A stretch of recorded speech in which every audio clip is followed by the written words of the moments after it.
Here we go, Niklas Füllkrug menuju AC Milan. AC Milan resmi menyelesaikan transfer Niklas Füllkrug dari West Ham United. Pemain asal Jerman ini diproyeksikan memperkuat San Siro setelah krisis lini depan yang dialami Rossoneri. Dengan Füllkrug, Allegri memiliki opsi tambahan untuk menambal krisis lini depan. Kedatangan striker baru ini diharapkan dapat langsung memberi dampak positif bagi performa tim. Transfer Füllkrug ke Milan diumumkan oleh jurnalis Fabrizio Romano. Striker Jerman ini menerima tawaran Rossoneri dan menolak 2 proposal dari Bundesliga. Füllkrug akan menjalani pemeriksaan medis pada 23 Desember 2025 waktu setempat. Setelah lolos tes kesehatan, transfer pinjaman akan resmi hingga akhir musim. Opsi pembelian permanen ditetapkan sebesar 13,5 juta euro. Kesepakatan ini memberi Milan peluang mempertahankan pemain jika performanya memuaskan di sisa musim.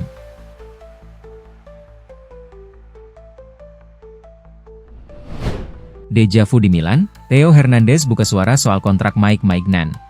Situasi kontrak Mike Maignan di AC Milan mulai memasuki fase krusial, dengan masa baktinya yang akan segera berakhir tanpa kejelasan perpanjangan. Kondisi ini langsung mengingatkan publik pada kisah Theo Hernandez setahun lalu yang berujung pada perpisahan. Kala itu, diskusi kontrak Theo juga berlarut-larut hingga musim panas tiba tanpa kesepakatan.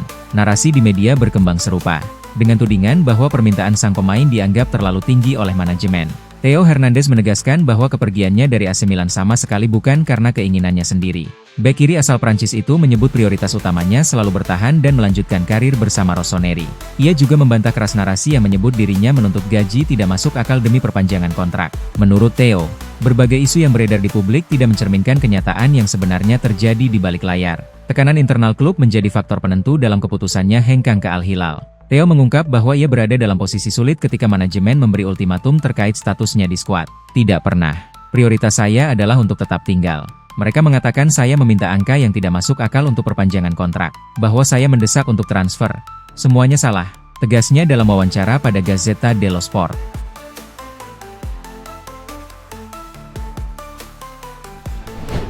Demi timnas Inggris, Ruben Loftus-Cheek siap tinggalkan Milan.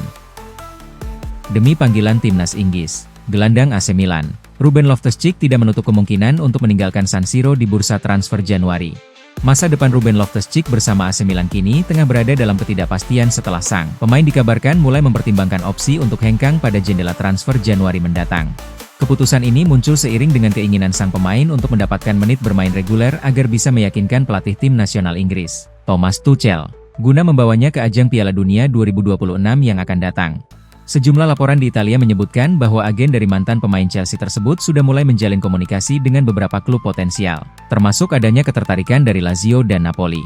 Maurizio Sarri yang kini menukangi Lazio disebut-sebut sangat berhasrat untuk bereuni dengan Loftus-Cheek, mengingat keduanya pernah menjalin kerjasama yang sangat sukses saat masih sama-sama membela Chelsea beberapa tahun yang lalu.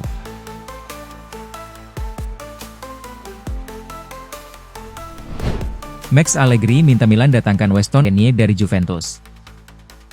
Pelatih AC Milan, Max Allegri dikabarkan sangat ingin bereuni dengan Weston S1 Pronunciation Kenie yang kontraknya di Juventus akan segera berakhir di akhir musim nanti. AC Milan dilaporkan telah menunjukkan minat yang sangat serius untuk mendatangkan gelandang serba bisa milik Juventus, Weston S1 Pronunciation Kenie, dengan status bebas transfer. Berdasarkan laporan Tuttosport, Max Allegri sangat mengenal kualitas pemain asal Amerika Serikat tersebut dan ingin menjadikannya sebagai kartu as baru di lini tengah Rossoneri guna menambah fleksibilitas taktik tim di paruh kedua musim depan. S1 Pronunciation Kenie telah membuktikan dirinya sebagai pemain yang mampu menjalankan berbagai peran berbeda di lapangan hijau, mulai dari gelandang bertahan, gelandang serang, hingga bek sayap di kedua sisi lapangan. Kemampuan adaptasi yang luar biasa ini menjadikan dirinya sebagai pemain yang sangat disukai oleh banyak pelatih papan atas, termasuk Allegri yang pernah bekerja sama dengannya selama masa kepelatihannya di Turin beberapa waktu yang lalu.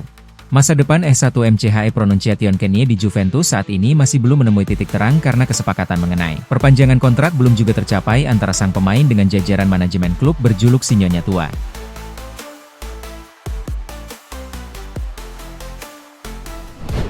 Matteo Moretto, Milan buka negosiasi untuk datangkan Andrej Kostic. Pakar bursa transfer Matteo Moretto konfirmasi AC Milan sedang dalam tahap pembicaraan untuk mendatangkan penyerang muda Partizan Belgrade, Andrej Kostic. Meskipun saat ini fokus utama klub adalah mendatangkan penyerang berpengalaman seperti Niklas Füllkrug, jajaran manajemen Rossoneri tetap tidak melupakan investasi untuk proyek jangka panjang tim. Meski baru menginjak usia 18 tahun, Kostic telah berhasil mencatatkan 8 gol di kasta tertinggi Liga Serbia. Sebuah pencapaian yang sangat luar biasa bagi pemain seusianya. Berdasarkan laporan terbaru, proses negosiasi antara pihak AC Milan dan manajemen Partizan Belgrade sudah mulai menunjukkan kemajuan yang cukup positif bagi kedua belah pihak. Manajemen Rossoneri dikabarkan sedang mendiskusikan angka transfer yang diperkirakan berada di kisaran 4 hingga 5 juta euro ditambah dengan beberapa skema bonus performa lainnya.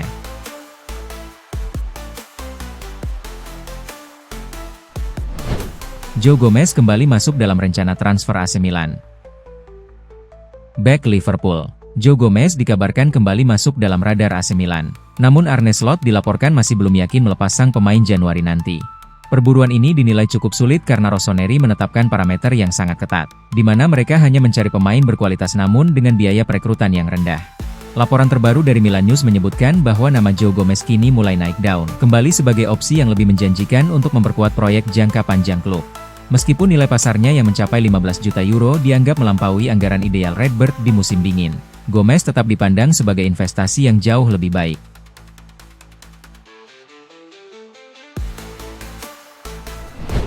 Tara akan meminta agen Kunku untuk mencari pembelian.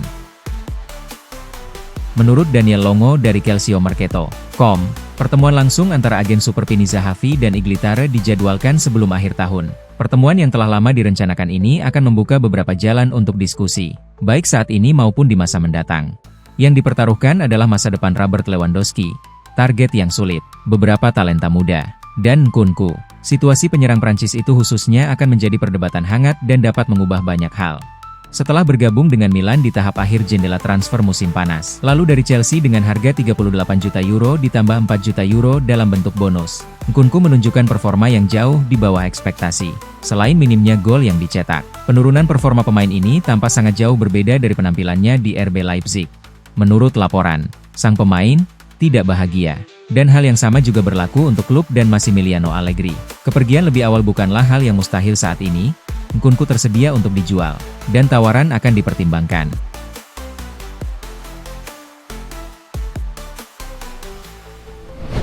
Theo Hernandez sebut kepergian Paolo Maldini jadi titik mundur Milan.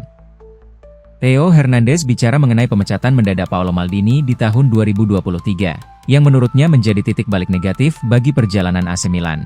Sejak kedatangannya pada musim panas 2019 atas bujukan langsung dari Maldini di Ibiza, Theo Hernandez merasakan ikatan emosional yang sangat kuat dengan nilai-nilai sejarah serta ambisi besar klub. Namun ketidaksepakatan Maldini dengan pemilik baru, Gary Cardinale, yang berujung pada perpisahan pahit di akhir musim 2022-23, dinilai telah merusak fondasi serta nilai-nilai tradisional yang selama ini sangat ia hormati. Dalam wawancara mendalam bersama Gazzetta dello Sport, Theo menekankan bahwa keputusan-keputusan yang diambil oleh manajemen saat ini tidak lagi mencerminkan ambisi yang pertama kali membawanya bergabung dengan AC Milan. Itu benar, saat saya tiba, klub ini memiliki Massara, Boban, dan Maldini. Idola saya, Ibra adalah pemain top, tetapi setelah Paolo pergi, semuanya berubah menjadi lebih buruk, ujar Theo.